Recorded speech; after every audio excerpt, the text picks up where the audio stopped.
इस वीडियो हमने सीखा था कि दो चरों का घटाव कैसे होता है और दो चरों का जोड़ कैसे होता है, ठीक है ना। एंड फ्रेंड्स, इस वीडियो हम सीखने वाले हैं कि बीजगणित के अंदर दो चरों का मल्टीप्लिकेशन यानी कि गुणा कैसे होता है। ओके, तो एक रूल होता है दोस्तों, रूल के मुताबिक यदि आधार यदि समान हो, ठीक है ना, यदि आधार समान हो तब घातांक क्या हो जाते हैं, घातांक जुड़ जाते हैं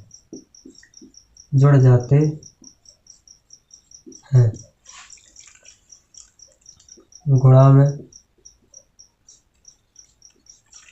लगभग मैंने परिभाषा लिख दी है।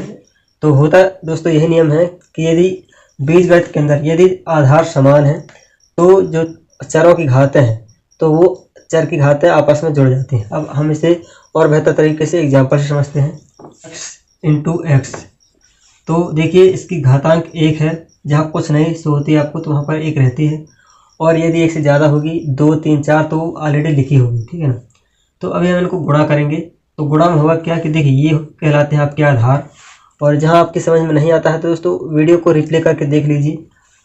तो फ्रेंड्स अब करेंगे क्या कि हम 2x हैं तो यहाँ पर करेंगे क्या कि 1x लिख देंगे, और जो इनकी घातें हैं ये घातांक तो हम 1 + 1 करेंगे, ठीक है ना।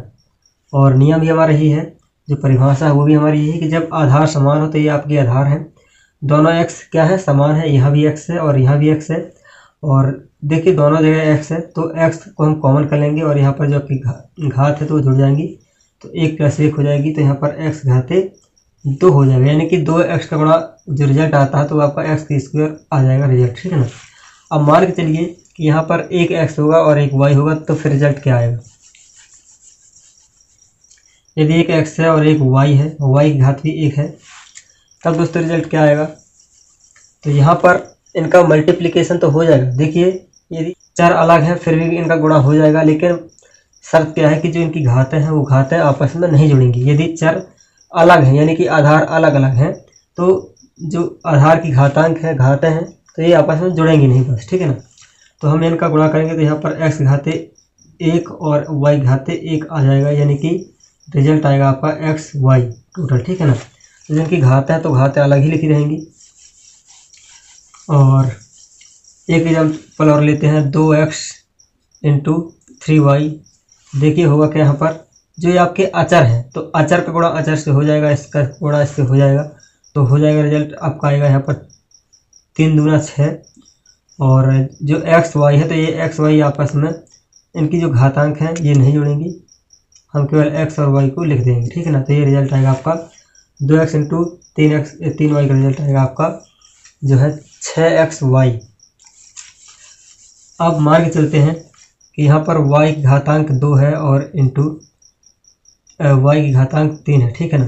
देखिए आपके आधार फिर से समान है, दोनों साइड y है, तो अब इनकी घातांक जो है जुड़ जाएंगी, तो यहाँ पर y की घातांक 2 + 3 हो जाएगा, यानी कि y की घाते 3 आपका रिजल्ट आ जाएगा। सॉरी, y 2 + 3 होगा तो यहाँ पर y की घाते 5 आ जाएगा, ठीक है ना। यहाँ पर रिजल्ट आएगा आपका y की घात में 5, ये आपका रिजल्ट आएगा, ठीक है ना। तो फ्रेंड्स कुछ इस तरह से बीजगणित के अंदर चरों का गुणा होता है, मल्टीप्लिकेशन होता है। तो आई होप कि आपको समझ में आ रहा है।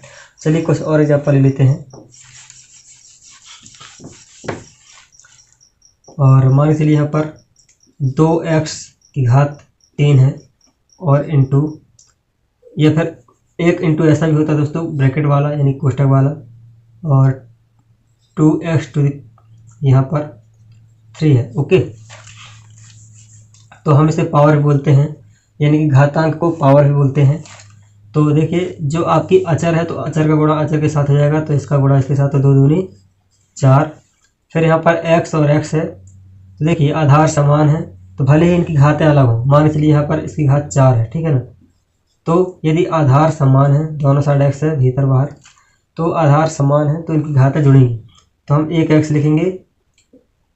ओके, और सारे भी x होंगे, 3 4 5 भी x हों, लेकिन यदि सभी आधार समान हो तो आधार को हम कॉमन कर लेते हैं, तो हमने इसको यानी कि x को कॉमन कर लिया, और जो ये घात है ये घात को जोड़ देंगे तो 3 + 4 हो जाएगा, यहाँ पर 4x घाते 3 4 7 हो जाएगा, ठीक है ना। तो आपका इसका रिजल्ट निकल कर आता है 4x⁷। ओके, हम घात को दोस्तों पावर बोलते हैं इंग्लिश में। और एक लास्ट एग्जांपल के साथ वीडियो को एंड करते हैं। 3। ओके, तो फ्रेंड्स यदि आपके सामने ऐसा एग्जांपल आता है, करेंगे क्या कि जो आपकी अचर है तो अचर का गुणा अचर के साथ कर देंगे, ठीक है ना। तो ये कांस्टेंट है, इंग्लिश में कांस्टेंट बोलते हैं अचर को। तो 3 दूनी 6 हो जाएगा इसका। फिर x है यहाँ पर और एक x है, तो x का गुणा होगा, ठीक है ना। तो आप यदि एक साथ नहीं बनता तो आप अलग से भी कर सकते हैं। मैं यहाँ कर लेता हूँ x गुणा x⁴। तो यहाँ इसकी घात जुड़ जाएगी, तो यहाँ पर आ जाएगा आपका रिजल्ट x की घात 3 आ जाएगा, ठीक है ना। x की घात में 3। फिर y का गुणा y से होगा, तो फिर y की घात में आ जाएगा। देखो यहाँ y की घात 3 है और यहाँ y की घात 1 है, तो y की घात 4 आ जाएगा। ओके, तो फ्रेंड्स ये हो जाएगा आपका रिजल्ट। तो कोई कठिन नहीं दोस्तों, आपको सिर्फ याद रखना है कि जब आधार समान हो तो घातांक जोड़ेंगी, ठीक है ना। ये चीज़ आपको याद रखनी है। तो वीडियो अच्छा लगा तो वीडियो को लाइक करें एंड इस वीडियो को अपने दोस्तों में भी शेयर करें जो कि कोचिंग नहीं कर रहे हैं या फिर उन्हें गणित समझ में नहीं आ पा रही है किसी वजह से, ठीक है ना। तो ये वीडियो अपने दोस्तों तक ज़रूर शेयर करें ताकि दोस्तों उनकी भी हेल्प हो सके।